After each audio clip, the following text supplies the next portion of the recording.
Week 4 of high school football continuing Saturday in Jericho. Mount Mansfield playing host to Colchester. We pick up in the first. The Lakers open the scoring. Mason Sheltra slipping through the defense untouched. 22-yard scamper. Colchester in front 7-0. On the other end, Cougars taken to the air, but the pass picked off by Gunnar Perrin. Lakers going the other way, and it leads to this. Colton LaFave, 5-yard QB keeper for the score. Just like that, Colchester up 14-zip.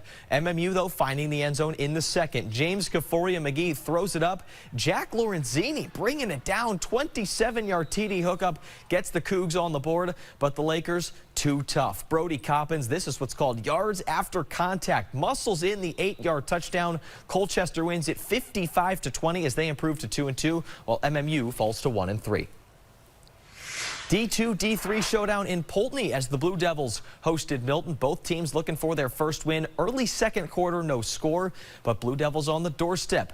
Oliver Shanholzer with the carry to the outside gets a great block. He stretches across the goal line for 6. Few plays later, Yellow Jackets near midfield. Sawyer DeMario with the QB keeper. He bursts to the outside, then explodes downfield for a 30-yard gain to put Milton in the red zone. Later that drive, third down for the Jackets. DeMario finding Talon Provetto on the drag with no defenders around. He'll scamper across the goal line for the score. Milton holding on for the 14-6 victory. Cross-divisional matchup now in South Burlington. Mount Anthony made the long trip up Route 7 to face Rice. First quarter now. Patriots on the move. Jonathan Crossman looking downfield, finding Rowan Bean on the goal line. He gets in for the 26-yard score. MAU goes in front 7-0. Rice, though, answers right back. Jack Tyson faking the handoff and keeping it himself. 9-yard sprint to the end zone. Conversion fails, so the Knights trail 7-6. Second quarter, Patriots extending their lead.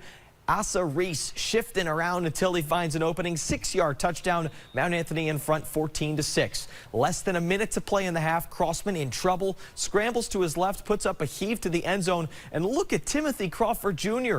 going up with 4 Rice defenders in the neighborhood to haul in the 16-yard touchdown. Mount Anthony wins it with a final of 43-6. Both of these teams now 2-2 on the season.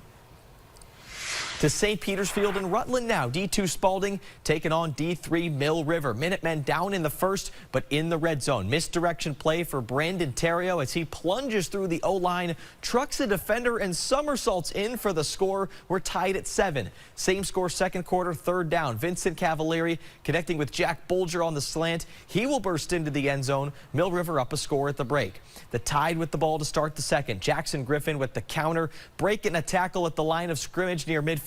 Turning on the afterburners, 50 yards for the score. Spalding trails 14-13. However, it was the Brandon Terrio show as he added a touchdown in the third. And then this one inside the 10 in the fourth. The Minutemen back to 500 with the 35-13 victory.